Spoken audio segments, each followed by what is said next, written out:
ক্যামেরাটা একটু সমস্যা হয়েছে, যে কারণে আবার ওই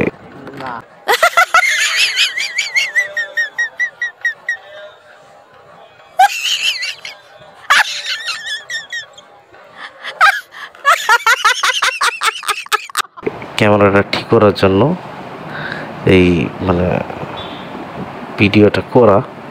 তো দেখছি ভিডিওটা আসলে কেমন আছে, মানে কেমন হয়, বা ক্লিয়ার কিনা, বা স্মুথ কিনা, ক্যামেরাটা সোজা আছে কিনা, ওই জিনিসটা দেখার জন্য এই রাত্রে ভিডিওটা করেছিলাম। তো আমি মনে করি মোটামুটি ভালোই চলবে ইনশাল্লাহ।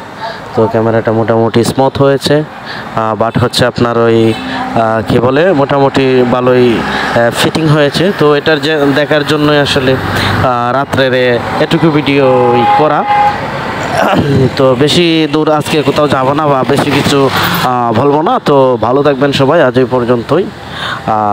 নেক্সট ব্লগ ভিডিও নিয়ে আপনাদের সাথে আমি অবশ্যই হাজির হব ইনশাল্লাহ। ভালো